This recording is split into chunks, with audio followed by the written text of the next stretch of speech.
speak for it. Thank you, Yossi. Chief Rabbi of Ireland was more than 30 years ago, so that's a long time ago. But it's a great honor to, I think I'm some kind of honorary president of the Jewish Vegetarian Society here. So That's right. that is more of an honor on the occasion of this celebration for Professor Richard Schwartz. And it's a great honor for me to be able to say a few words. As you all know, and as Yossi has mentioned, we are celebrating a milestone in Richard's life. But in Hebrew, as Yossi has mentioned, this milestone is referred to as gvurot. The English translation is often as great strength or even as mighty power.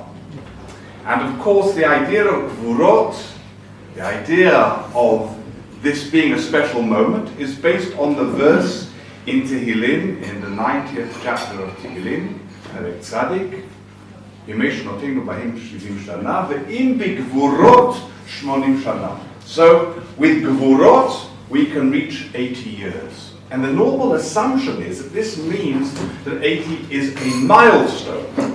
But actually, if you look in the first use of the word of the root, gavar, in the Torah as a verb, you see something rather different. And that first use of this root as a verb is to be found early on in Sefer Bereshit, in Parshat Noach. Vayigbaru hamayim, and the waters increased. In other words, we're not talking here about a moment, a static moment in time, but a process that is continuing to increase. In that sense, you can see a parallel there, and in fact the parallel is even there in that parasha, in that passage of the Torah, of the idea also of well springs coming up. Ma'ayan hamit gaber, the waters coming up from the well that are unceasing, dynamically flowing in that sense. So, the first message I have on this occasion in Richard's life is to say that we're not celebrating a milestone.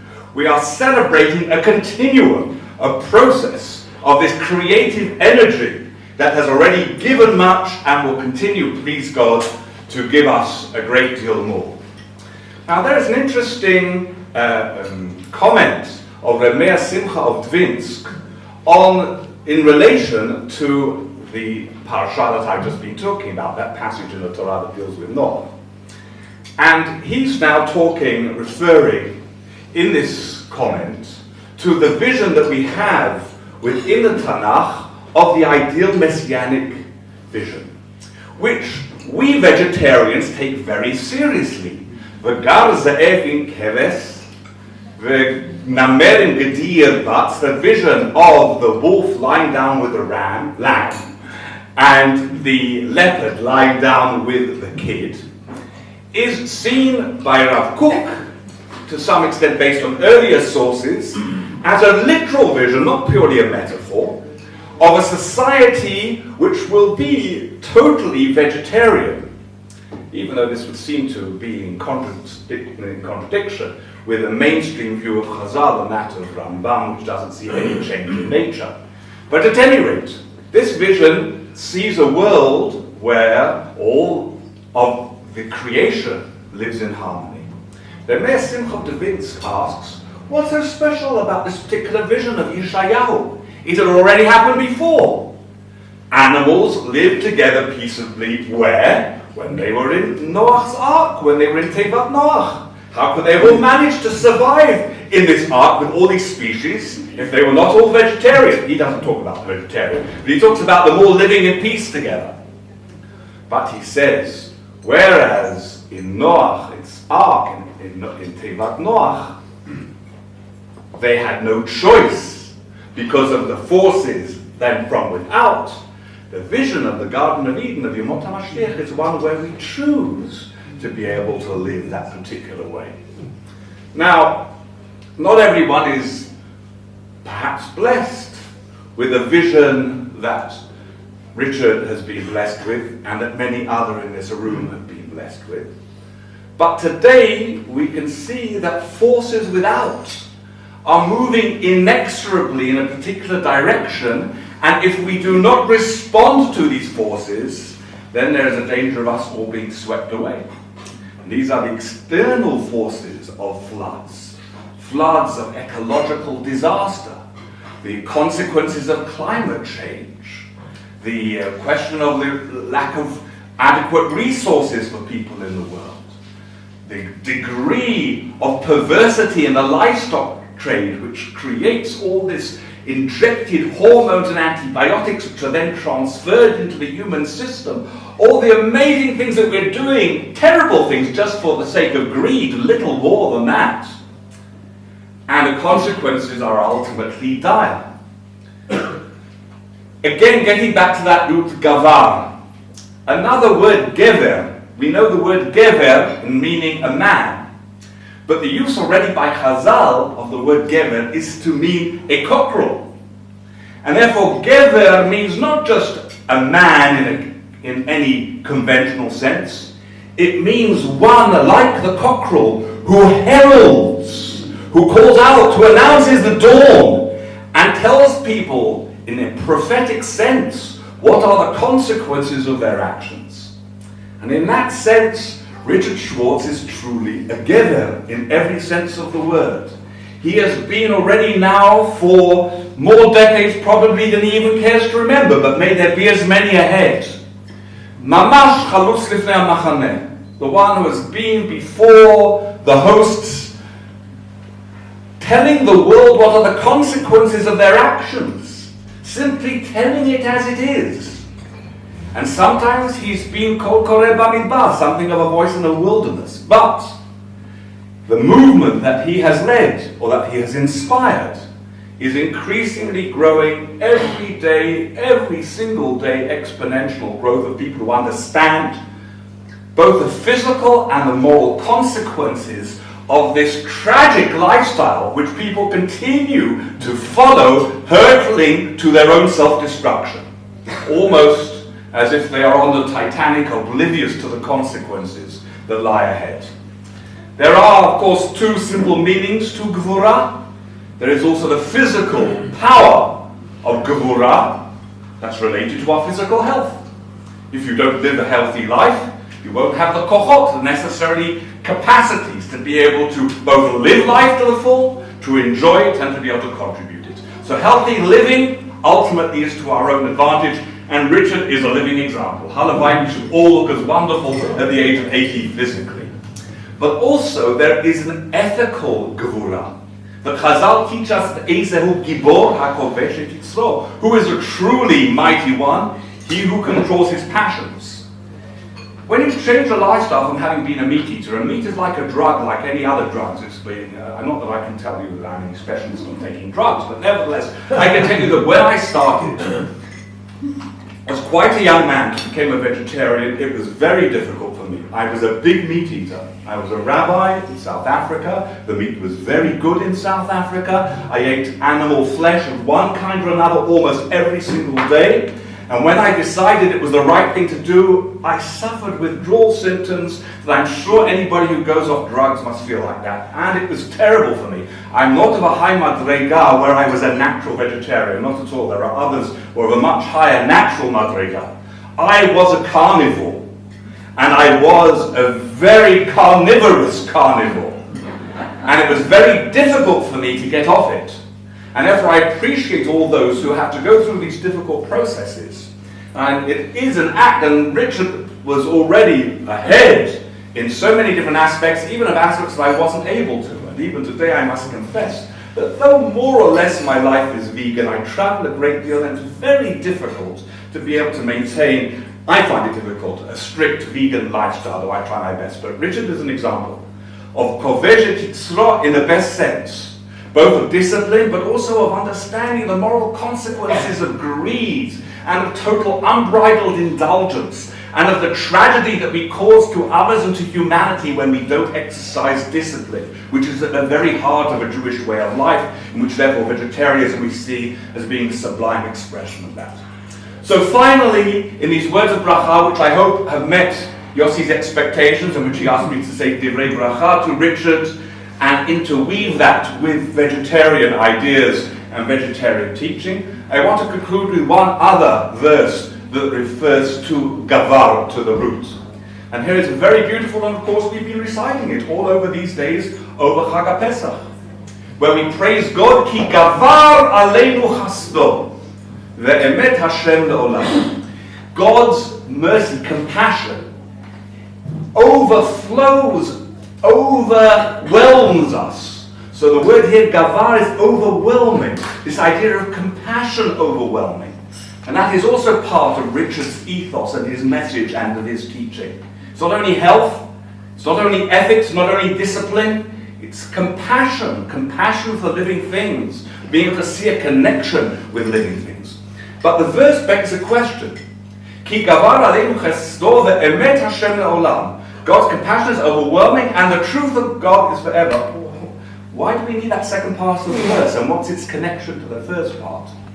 The answer would seem to be that many of us are often compassionate, like we're compassionate to pretty children. We're not always compassionate to ugly children. Our compassion makes things that look cute, not necessarily things that don't look cute. It may be inspired a particular moment. In other words, compassion can be very ephemeral, very temporary, very subjective. But God's compassion is emet. Emet Hashem Olam, the truth of God eternal. In other words, God is the embodiment of compassion, and therefore it's unlimited and overwhelming compassion. And that is very much the spirit that Richard embodies, an inspiration for us all. May he continue for the next third of this Ma'ayan Mitgaber, of Gvurot and Mitgabrot, to continue to be an inspiration, and may we all follow his example of both physical and ethical, moral and spiritual health. Mazal. Our next speaker is Dr. Yael Shemesh. Dr. Yael Shemesh teaches is from the Bible department in the Bar-Ilan University. Thank you. And I want to say that it is a great pleasure to be here today celebrating with our hero, Professor Richard Schwartz, the Superman of the animals. I really like the picture designed by your grandson, showing you as Superman holding your book, Judaism and Vegetarianism, in both hands. It is beautiful, and I'm very happy also to see all the big and beautiful family here. Many years ago, I had the pleasure to write a book review on your groundbreaking work on Judaism and vegetarianism. Since then, I mentioned the book and the writer on regular basis when I speak on vegetarian or vegan diets, and especially when I speak about the connection between vegetarianism and Judaism.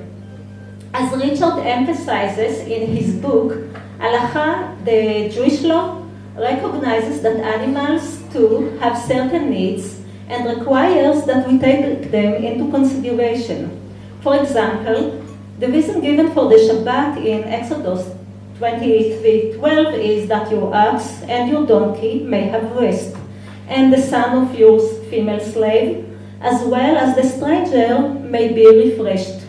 In other words, the Torah views animals as part of the community and protects the right to a day of rest, just as it protects the rights of the weaker and exploited elements of human society, ben ha'ama ve'ager. Halacha relates not only to animals' physical needs, but also to their emotional needs. In the 19th century, Rabbi Shimshon Raphael Hirsch related to the special importance of the precepts associated with the treatment of animals, and I quote from his book, Sefer Chorev. There are probably no creatures that require more the protective divine word against the presumption of man than the animals, which, like man, have sensations and instincts, but whose body and powers are nevertheless that injured animal muscle twitches just like human muscle, that the maltreated nerves of an animal sicken like human nerves, that the animal being is just as sensitive to cuts, blows, and beating as man. A number of midrashim establish a firm distinction between the human capacity of mercy, which is limited in scope, and the divine faculty, which is all-embracing and does not distinguish between human beings and animals.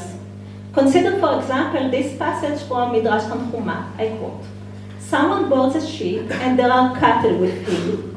Now, if a storm arose at sea, what would they do? They would cast the cattle into the sea and save the human, since they do not take pity on cattle as they would take pity on human. But the Holy One is not like this. Just as it takes pity upon the human, so it takes pity upon the cattle. You know yourself that this is so. When the Holy One wanted to destroy the world in the generation of Noah, or in the generation of the flood, when they had sinned, he considered humanity as equal to cattle, since it is stated, and the Lord said, I will blot out humanity together with cattle. When he came to be reconciled, just as he was reconciled to the children of Adam and took pity upon them, so he showed pity to the cattle. According to what we have read on the matter, then God remembered Noah and all his cattle. In other words, Lord does not discriminate among biological species.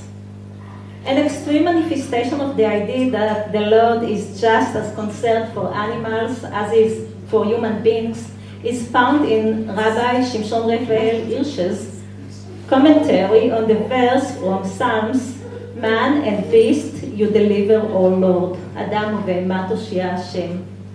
It is God's desire to help both man and beast to find true, blissful life on earth. לאדם ולבהמה רוצה השם להמציא חיים אמיתיים מלאי אושר. I would like to thank Professor Richard Schwartz for being so active for so many years in order to make all of us hear this beautiful voice of Judaism concerning animals and reminding us of our obligations towards them. תודה רבה.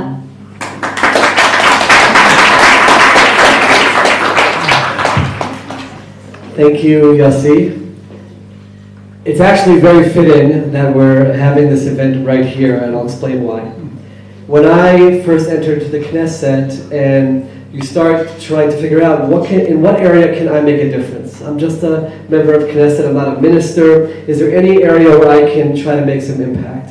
And I immediately identified the area of Tzar Balei Chayim, of trying to diminish, reduce the suffering of animals, as something which, not just a concern to me, but that every single citizen of Israel could rally around. Who would come out and say, no, I'm for animal suffering? So we began meeting with various groups, including Yossi and other wonderful people, and by the way, along the way, met fantastic, wonderful activists, people who are just full of compassion, and you just see the core human and Jewish values running through their veins. And we began working on legislation. Very often we meet people in this position and they hand you books to read. It's a regular event that happens almost on a daily basis where people say, here's my book, and you put it on your shelf and there's not enough time to read all the books. But when your next door neighbor's father gives you a book, so you feel a responsibility to open the book and read the book. So I grew up in an environment of Ein simcha el basar v'yayin. That's what we were taught growing up. The only happiness is through sitting at a meal with meat and wine, and I certainly would say I bought into a little bit the pictures on the packages, which showed some very happy sheep or cows sitting and grazing, and you know, you're led to be convinced that everything's fine, right? That has nothing to do with Tzar Balei Chayim. And over the course of my little over a year in the Knesset, and it really started by reading Dr. Schwartz's book, I started realizing that not only is there not a contradiction between being a religious observant Jew and diminishing, reducing, or eliminating the consumption of meat, but it's actually completely consistent. And the more you learn about it, both in terms of the Tzar Balei Chayim aspect of it, but then also the health element, and then you add the environmental element, that's really where the Meatless Monday came into play, it starts becoming just natural that as you are aware, and it's all about education. And that's something where there are visionaries who see forward, as Rabbi Rosen mentioned, and people just have to get the information. And as the information gets out, people want to make the right decision. And it's more difficult for them to reject it. So why did I mention that it's fitting that we're here? So I sent out an email to the Knesset email list, inviting people to join this Meatless Monday venture. And I really do thank Miki Chaimovich for bringing the program to my awareness. And her philosophy is brilliant because, first of all, it's about education. Once you realize the impact of just me, one individual person, saying I'll go one day a week without eating meat, then you do it first of all, and then you realize one day I could do 2 days, I could do 3 days. It's not something which is so difficult, and it moves from there. As a result of that email that we sent out to all the members of Knesset, our neighbor tonight, the Prime Minister, became very interested in the Meatless Monday, and they actually invited Mickey over and they talked about it. And lo and behold, the Prime Minister of Israel decided to accept upon himself Meatless Monday. And this is all, the starting point of this is Dr. Schwartz's book. And then he came over to me in the Knesset, and he said he's been reading a lot about it, and he's become aware of the Todah, of the awareness that animals have, that he didn't realize existed before through various studies. And he's on his way certainly to becoming a vegetarian and members of his family. And our goal is to bring it to the awareness of broader Israel, to use the platform that we have. We don't want to legislate. We want to legislate to cut down on Tzar Balei Chayim and to help the environment, but in terms of people's eating habits, it's about education. And on June 16th, B'ezrat Hashem, we are inaugurating Meatless Monday in the Knesset cafeteria. God willing, the Prime Minister will be there as well, and many other ministers who are very much on board. And like I said, it all comes back to just understanding the information. That's what I saw in Dr. Schwartz's books. So we're here on the 80th birthday, and I must say that one of our great leaders, according to Chazal, according to our sages, Moshe Rabbeinu, Moses, was chosen to be the leader of the Jewish people because of the compassion that he showed towards his flock and towards the animal world. And he started his career at the age of 80. So, Dr. Schwartz, this is just the beginning. This is not a celebration of a culmination of activism, but it really, B'ezrat Hashem, is the beginning of even more and more of spreading this important word and bringing the Jewish people back to the core sources and showing compassion and going back to the way it was in Gan Eden, where the Torah is very clear that it was a purely vegetarian diet. B'ezrat Hashem, you should be blessed with many, many wonderful years of good health and happiness and continued strength to inspire the Jewish people. We, as the little soldiers who read your book, will continue to try to spread the word as well, so that your net just continues to widen and more people are inspired by your vision. Mazal tov and happy birthday. So we are living in auspicious times, which pretty sure that everyone in this room is quite aware of. The glaciers are melting, the seas are rising, hurricanes are intensifying, deserts are expanding, and the Jewish people are here in the land of Israel and in this holy city of Jerusalem. And we have something very special that the Jewish people can offer the world, and really that everyone in the world can get on board on, which is fulfilling the divine mandate of being stewards of creation. And this is something that relates very deeply to something that Richard has been involved in for many decades, of approaching living in balance with the earth from a place of what we eat. In Hebrew, the word ochel can be seen as an acronym of ich, kama, velama, how much, and why am I eating? And because the original sin of eating from the tree was about eating and about a fruit, so a big part of the tikkun, the repair for how we live in balance and how we return to the Edenic state of balance in terms of how we eat. One of the biggest impacts that a human being can have in their consumption is, and I feel like I'm sort of just talking to the choir here, but I want to just encourage all of us, is in terms of meat consumption, and especially beef. The consumption of meat is such a resource-intensive activity. It's something that many people don't realize because we're, to a large extent, divorced from nature, and very few people have actually been to an industrial meat production facility, but that's the case. And so, because at the end of the day, the environmental crisis isn't a crisis of the birds and the bees and the trees and the toads. It's about the human being and how we live as spiritual beings in a physical reality. So, just a word about what we're doing here. So I direct the Interfaith Center for Sustainable Development, of which we're honored to have Rabbi Rosen on our board of advisors and helping us along the way in many regards. And we engage in 4 projects. We have a project for clergy and seminary students to try to train the next generation of rabbinic leadership and of Christian leadership and Muslim leadership to teach more strongly on environmental issues based on each faith tradition. We have a second project for women that is engaging women between the ages of 18 and 30 to take leadership roles in faith-based environmental activism, especially here in Jerusalem. A third project relates to ecotourism in Jerusalem and in Israel to try to promote greener pilgrimage and to promote faith teachings that relate to that, so that when people come here on pilgrimage, they're not just seeing holy sites, but they're also engaging with the land of Israel.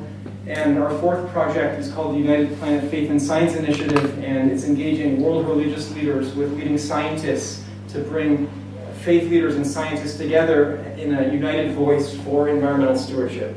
So I just want to end by giving a blessing to you, Richard, and blessing all of us that we should believe in the truth of we should believe in our own truths and act according to what we think is right, and really try to embody the change that we think needs to happen here, and that should really start with how we eat, and that not only should we choose the right foods to eat, but we should eat them with real intention, and as a result be able to elevate and raise up the holiness of what we're consuming.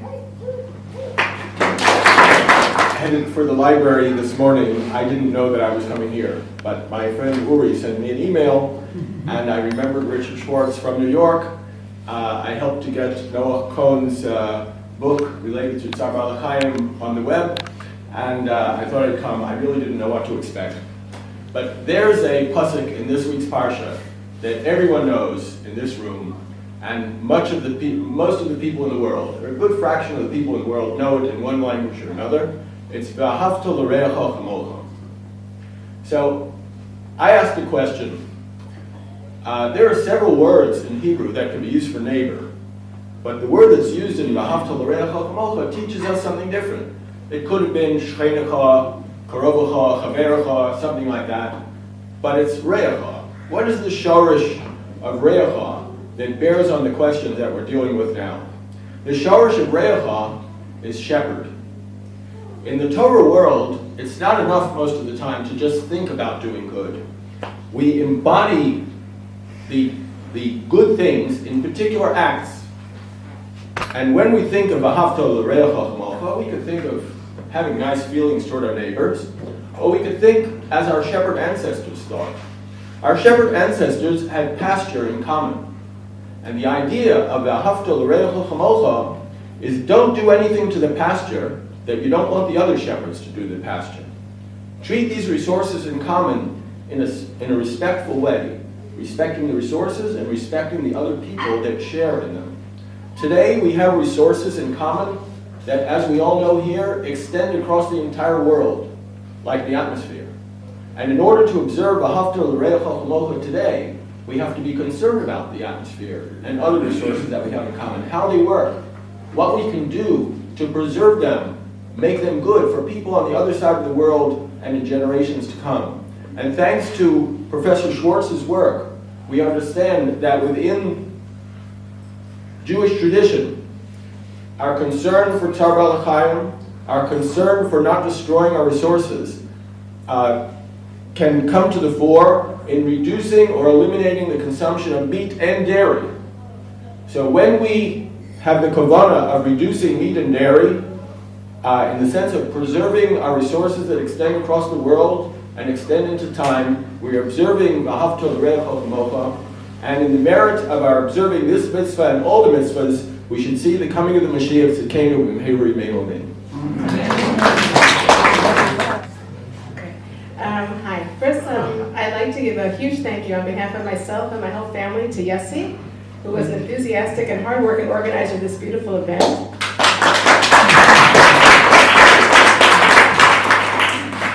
He put up with many phone calls, emails, text messages from me getting more neurotic as I got closer, and was always professional, competent, and a pleasure, and I look forward to working together with you on the 90th. As a young child growing up, I thought my father was Superman. He could do anything.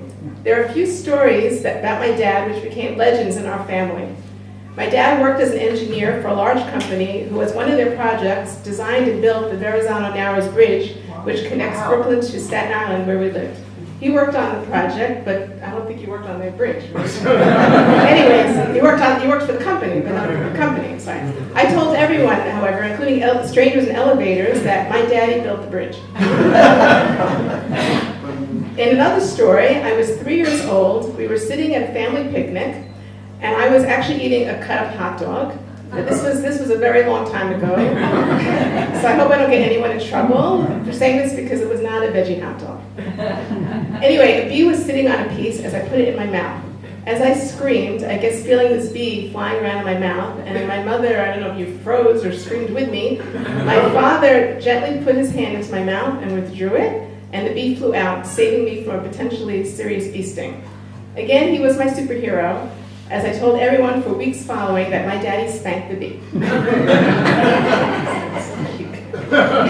I got a little older, and as all children discover, my father became more human in my eyes. Throughout my elementary school years, my siblings and I recall several occasions when, in the middle of a family dinner, and it might have been hamburgers or steak or whatever, my dad would say, "I have an announcement to make that will affect the whole family." First, it was no more cold cuts. Next, it was no more red meat, followed by an announcement regarding no more chicken or fish, and later a switch from vegetarianism to veganism. As a child, I remember being more concerned with what I was going to eat than what my parents were eating. I certainly did not grasp what these announcements fully meant, or how they would affect not only my family, but the entire world. As here we are, celebrating my dad's 80th birthday, and as I now know, my dad is truly a superhero. If I had any doubts, the ad for his party in New York with his picture in the Superman outfit confirmed it for me. I don't know who made that. It wasn't a family member. I don't know who made that. You know who did that? Anyway, his devotion to the cause of Judaism and vegetarianism was never just about what was on his plate or even what was on his fellow Jews' plate. It was always about making the world a better place. His influence has reached far and wide, and he receives the most amazing emails from people all over the world, of all religions, telling him how his writings and teachings have influenced them. So many times I can be sitting at a Shabbat meal with guests and find out that someone at the table is vegetarian, and they will be amazed to find out that I am the daughter of the famous Jewish vegetarian. As we sat at our Seder table this Pesach, the traditions and heritage of the Jewish nation was again passed down from one generation to the next. We are taught, you must teach your children your history, your values, your customs. My dad has taught his children and grandchildren and all of us so much about dedication to one's ideals, the pursuit of justice, and the ability and mandate of each person to work towards tikkun olam. It is not yours to complete the task, but neither are you free to desist from it. He has taught us with his quiet ways, with patience, tolerance, kindness, and love. This evening is our chance to say thank you, Dad and Saba, for all you have given us and continue to give us. You are not only the #1 Jewish vegetarian, but you're also the #1 dad and Saba, who along with our #1 mom and Sapta are always showering us with your love, generosity, and warmth. When my dad was nearing 70, he told us that when he reaches 70, he's going to retire from all his causes. He'll sit in the backyard by his tree, and he'll read, and he'll relax. That relaxation hasn't happened yet, and now that he's turning 80, he no longer even pretends to think about slowing down. This evening is also our chance to say thank you to Hashem for blessing us with you and with Mom for the past 80 years. Shechianu v'kimanu v'yanu lazman hazeh. Amen. Dad, we want to wish you a happy birthday, continued good health and energy for all your important causes, and may we continue to enjoy being with you and with Mom until Hajj and Thank you very much, Yossi. We appreciate it. I got to get closer to the mountain wall. Well, it's a hard act to follow all these wonderful talks, and I really thank everybody. Okay. People very cannot see you. It's It's really amazing to see this wonderful audience there. Thank you all so much for coming. And hope people who have heard this before forgive me, but I want to indicate the real qualification here. First of all, I have the special tie with all these groups you may have noticed. Wasn't sure that Gussie came through with all this wonderful food, but just in case I had that. But in case I'm not satisfied, we also have all these fruits, vegetables as well. And I don't tell everybody that, but if you eat these foods for 100 years, you'll live a long time. But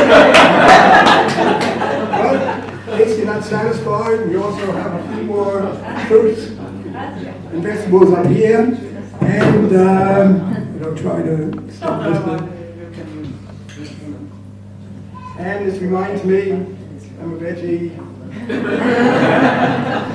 But most important of all, I'm wearing Fruit of the Loom underwear.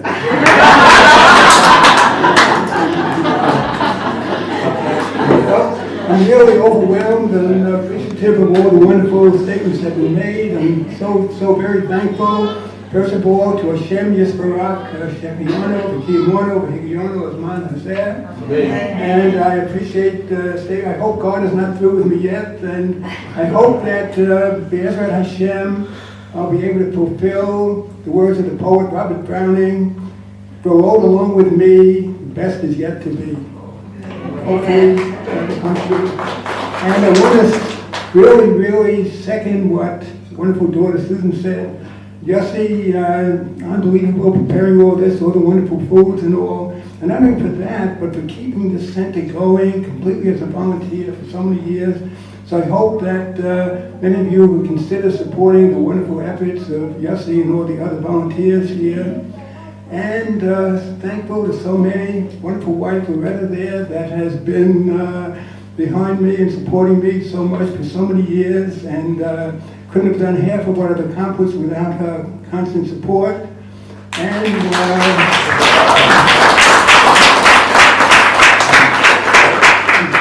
And my wonderful family.